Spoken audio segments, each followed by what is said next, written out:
Hello everyone, I am doctor Premlata from consumer court. मेरा mission है आप सब लोगों को कंज्यूमर प्रोटेक्शन एक्ट के बारे में पूरी और सही जानकारी देना। कंज्यूमर कोर्ट्स कैसे काम करते हैं, किस किस तरह के केसेस कंज्यूमर कोर्ट सुन सकता है, आपको कंज्यूमर कोर्ट से क्या राहत मिल सकती है और खरीदारी करते समय आपको किन किन बातों का ध्यान रखना चाहिए। हमारे इस वीडियो में दी गई जानकारी के अलावा भी आपको कोई जानकारी चाहिए तो आप YouTube के कमेंट बॉक्स में अपने कमेंट्स और अपने प्रश्न लिख सकते हैं। हम हर रविवार को एवरी संडे लाइव चैट में आपके प्रश्न सुनते हैं और उनके डायरेक्ट जवाब देते हैं। हमारे इस चैनल को सब्सक्राइब कर लीजिए, आइकॉन बटन को प्रेस अवश्य करिए ताकि हमारे फ्यूचर अपलोड्स आपको ऑटोमेटिकली मिलते रहें और हम आपसे जुड़े रहें। Thank you very much.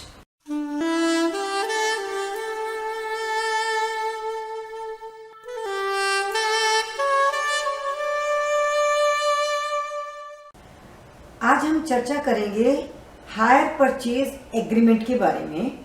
Vehicle खरीदने में जो आप बैंक से हायर परचेज एग्रीमेंट करते हैं उसमें आपके क्या राइट्स होते हैं और फाइनेंसर के, चाहे वो बैंक हो या कोई फाइनेंसिंग कंपनी हो, उनके क्या राइट्स होते हैं। प्रश्न उठा था व्हीकल के रीपोजेस करने का। 2 अक्टूबर 2020 का सुप्रीम कोर्ट का एक लेटेस्ट जजमेंट है जिसके बारे में हम आज चर्चा करना चाहते हैं कि क्या फाइनेंसर या बैंक आपके व्हीकल को रीपोजेस कर सकता है।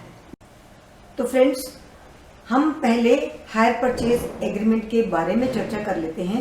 हायर परचेज एग्रीमेंट है क्या? हायर परचेज एग्रीमेंट का अर्थ है कि आपने फाइनेंसर से हायर किया है व्हीकल।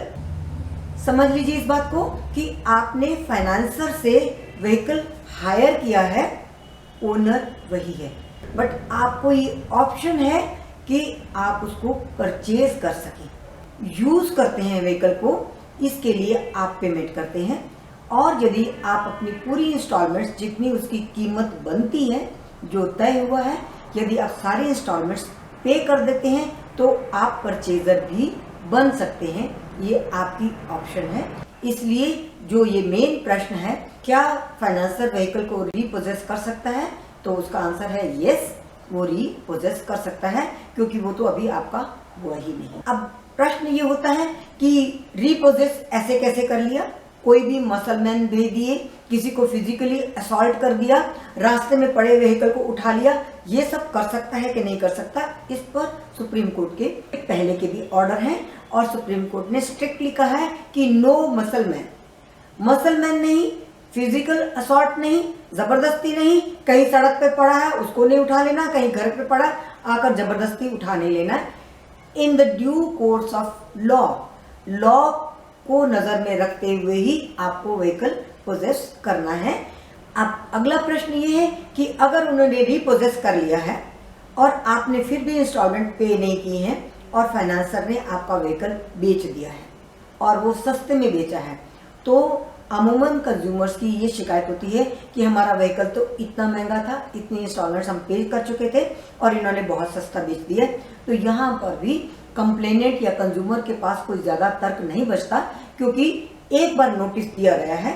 नोटिस देने के बाद भी अगर आपने व्हीकल की पूरी इंस्टॉलमेंट्स पे नहीं की जो आपको पे करनी चाहिए, वो आपको हायर करने के लिए, यूज करने के लिए, ये बड़ा स्पेसिफिकली इस नए ऑर्डर में सुप्रीम कोर्ट ने जो 2 अक्टूबर को 2020 में जो ऑर्डर दिया है उसमें बहुत क्लियर लिखा है कि you are hiring and you are making payment for use.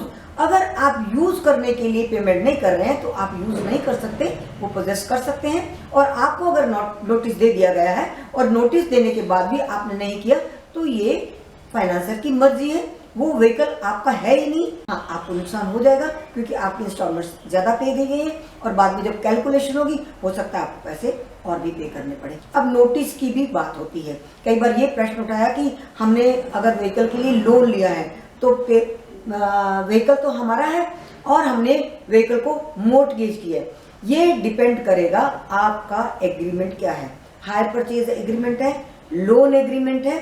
Loan होने पर भी अगर आपने अपना व्हीकल मोर्टगेज किया है, इन दैट केस ऑल्सो अगर बैंक को या फाइनेंसर को पेमेंट नहीं मिलती तो वो उसका अधिकार बनता है कि वो मोर्टगेज की हुई चीज को भी बेच सकता है। तो यहाँ पर भी कंज्यूमर के पास ज्यादा राइट्स नहीं होते। नोटिस के लिए भी प्रश्न उठाया गया है कि कई बार नोटिस नहीं देते हैं। अगर तो आपकी टर्म्स कंडीशंस में है कि आपको नोटिस देना है, तब तो आपको नोटिस देना ही है। किंतु कई बार क्या होता है कि आपने पूरे कॉन्ट्रैक्ट की बहुत सारी और क्लॉजेस को भी ब्रीच किया है। कॉन्ट्रैक्ट यदि ब्रीच होता है, बहुत सारी और शर्तें भी आपने नहीं मानी है, उनका भी अगर आपने उल्लंघन किया है, तो कई बार शर्त न होने पर बिना नोटिस के पोजेस कर सकते हैं, जबकि ऐसा बहुत कम होता है। हर एग्रीमेंट में शर्त होती ही है, किंतु यदि शर्त है और फिर बिना नोटिस दिए पोजेस कर लिया गया है, तब कंज्यूमर का अधिकार बनता है कि वो कंप्लेंट कर सकता है कि नोटिस नहीं दिया।